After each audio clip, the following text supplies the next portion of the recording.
Imagine this: New York City, late 1880s. The air is crackling, and not just from the street lamps overhead. There's a war raging, but not with guns or armies. This is the War of Currents, a battle for the very soul of electricity.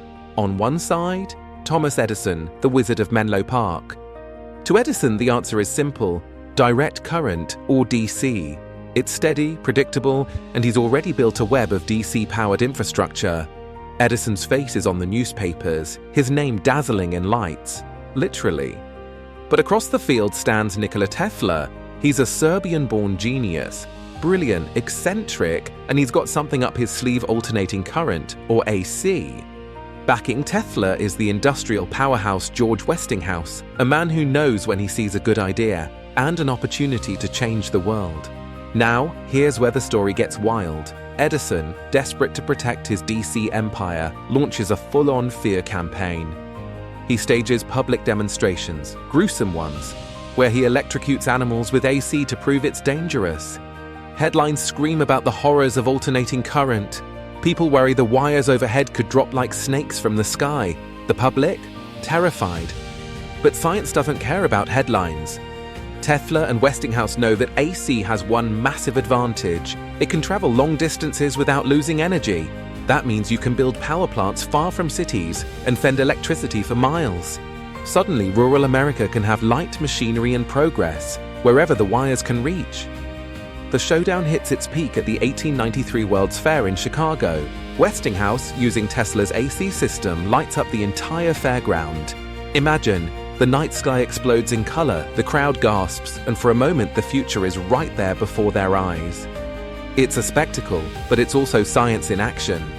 AC power is safe, scalable, and efficient. Edison's DC system? It's outmatched. By the turn of the century, AC lines crisscross the country. Factories hum, cities glow, and the world is changed. Forever. So, what can I learn from the War of Currents? It's not just about technology. It's about who controls the story and who dares to trust in the future. When fear battles fact, science wins. Imagine standing in a crowded hall at Madison Square Garden in 1898. The air is buzzing, not with radio signals yet, but with curiosity.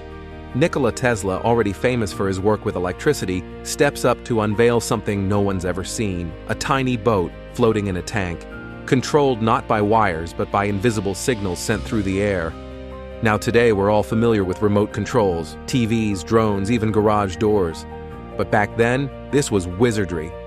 Tesla's boat responded to commands with the flick of a switch from across the room. It could turn, stop, even flash its lights, no strings attached, literally. Some people in the audience were so baffled, they thought Tesla was using telepathy, or maybe even hiding a trained monkey inside the boat. Let's talk about how he pulled this off. Tesla had been experimenting with radio waves, building off the work of Heinrich Hertz, who proved these waves exist just a decade before. But Tesla went further. He harnessed these waves, sending coded signals from a transmitter to a receiver inside his boat. The circuits would interpret the signals and activate motors, rudders, or lights. Think of it as the great-grandparent of your Wi-Fi-enabled gadgets. Here's where it gets complicated. Around the same time, Guglielmo Marconi was working on radio transmission too. Both inventors raced to secure patents in the US and Europe. Tesla's patent for method of and apparatus for controlling mechanism of moving vessels or vehicles was granted in 1898. Marconi, however, pushed radio communication to greater commercial success, and eventually, the courts and the public credited Marconi as the father of radio. But in 1943, the US Supreme Court quietly restored Tesla's radio patent. By then, the wireless world had already exploded. Tesla's demonstration wasn't just about a toy boat. It was proof that you could control machines from a distance, with nothing but waves traveling through the air.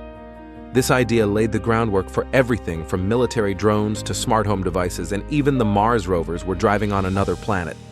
So next time you click a remote or send a signal through the air, remember that moment in 1898, a spark of genius that launched the wireless age, and a reminder that sometimes history's true pioneers don't always get the credit they deserve, at least not right away. Thanks for watching. History's always got another signal to send. Imagine stepping into a darkened theater. The lights dim, the crowd hushes, and suddenly, BAM! A man steps forward, lightning leaping from his fingertips. That's not a magician, that's Nikola Tesla. Tesla wasn't just an inventor, he was the ultimate showman, a master of both spectacle and science. Picture this. He'd stand in front of packed audiences, surrounded by coils hissing and crackling with electricity. Bolts arced through the air, lighting up bulbs from across the stage. It was pure drama, and people loved it. But behind every flash and every gasp from the crowd, there was a mind obsessed with details. A scientist who lived in his notebooks, sketching, calculating, and planning every move. You see, Tesla knew something powerful. Science isn't just about the data, it's about the story. He understood that if you want people to care about your ideas, you have to make them feel it. So he turned science into theater. He'd predict technologies decades ahead of his time. Wireless power, remote controls, even ideas that sound like Wi-Fi.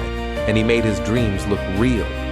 But don't let the lightning shows fool you. Tesla's labs were places of intense focus and discipline. When the audience went home, he was still there, jotting careful notes, running experiment after experiment, chasing perfection. His notebooks are filled with meticulous sketches and observations, every line revealing how much he demanded from himself. What's wild is how he balanced both sides, the elegance of a born performer and the discipline of a tireless scientist. It wasn't about ego. It was about showing the world what was possible when imagination and rigor collide. I think that's why people still talk about Tesla today. He wasn't just making gadgets. He was making us dream. Watching him, you didn't just see science, you felt wonder. You saw that curiosity and creativity could set the sky on fire, sometimes literally. So next time you see a dramatic science demo, sparks flying, lights glowing, jaws dropping, remember the legacy behind it. It's not just for the applause, it's about inspiring the next question, the next breakthrough. Tesla taught us. Science is elegance, science is theater, and most of all, science is for everyone who's ever wanted to change the world. Elegance in science. Thanks for watching.